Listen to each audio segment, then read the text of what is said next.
And for more analysis, we are joined by C. Raja Mohan, visiting research professor at the Institute of South Asian Studies, National University of Singapore. Now, Professor, firstly, how does Prime Minister Modi's visit to Ukraine align with India's long-standing relationship with Russia, especially given that India's neutral stance on the Ukraine conflict so far?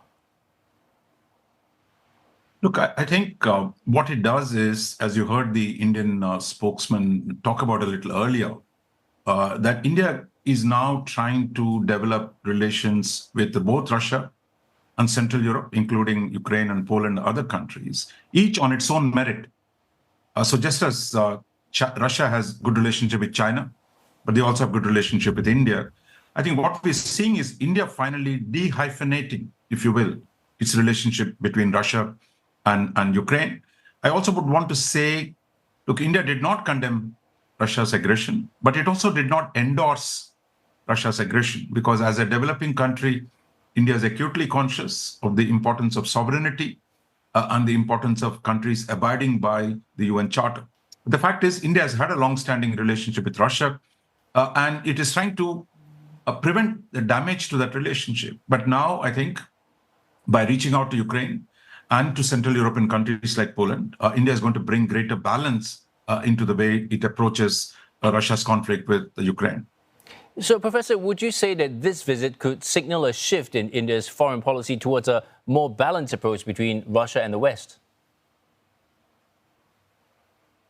No, I think it's not between Russia and the West. I would say it's really between Russia and Central Europe, because India's closeness to Russia and Russia's problems with Central Europe. So India, somewhere unable to take a decisive position.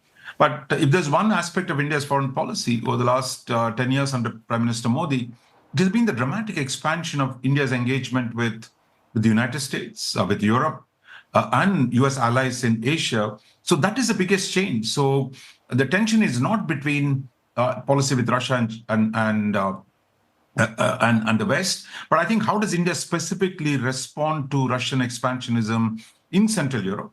And Russia's neighbors who fear Russia's domination over them. So this is a subject that has long been dormant, but I think India is now trying to deal with it to the best of its ability by engaging both sides, by building solid cooperation with Central Europe. The fact is, Prime Minister Modi is going to Poland, first time in 45 years by an Indian Prime Minister. No Indian Prime Minister had traveled to Ukraine since Ukraine became an independent country in 1991. So I think there is a change, and the change is towards a greater balance between Russia and its neighbors. Now, we've heard our correspondent say that the Prime Minister has positioned himself as a potential peacemaker in the Ukraine conflict. What are the realistic chances of India facilitating any meaningful dialogue between Ukraine and Russia? And is the Prime Minister attempting to position India as a global mediator in conflicts, you think? I would say not much.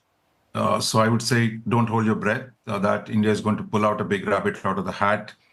Delhi is aware of its role and its limitations. Through the last 2 years, I mean, when it came to the question of use of nuclear weapons, India cautioned President Putin. When it came to the question of nuclear reactor powerhouse in Ukraine being getting caught in the war, India tried to find ways in which the IAEA could settle that issue. India has also helped with the grain deal in Black Sea. So, but I don't think India has the leverage or capacity to persuade Zelensky and President Putin to sit down at a table. The only country that can do it is the United States. And both Zelensky and Putin are waiting for the November elections. So I think India is conscious of that. And as a country affected by the war in Ukraine, it wants to contribute to the peace efforts in partnership with other nations. But I think we should be, as realists, we should be clear, India's role will be at the margins rather than at the center.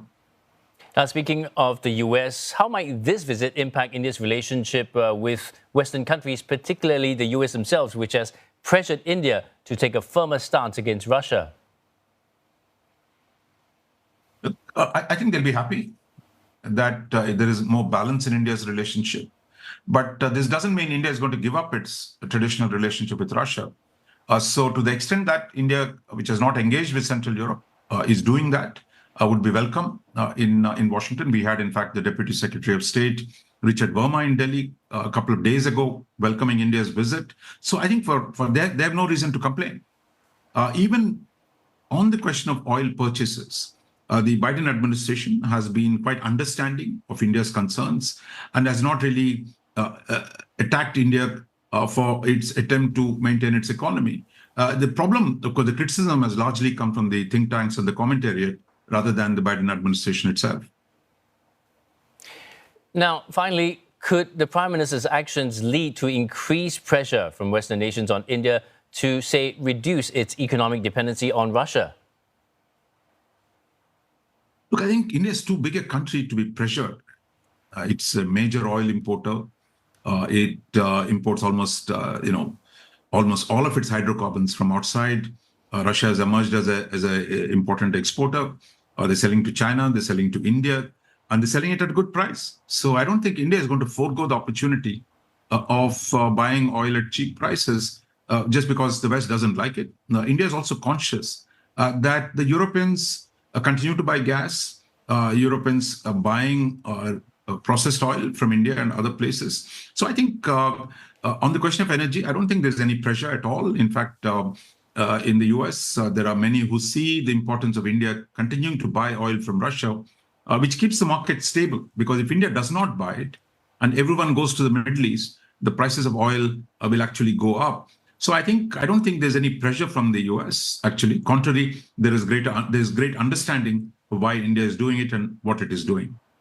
Well, many thanks for that, Professor. And that was C. Raja Mohan, visiting research professor at the Institute of South Asian Studies. Thank you.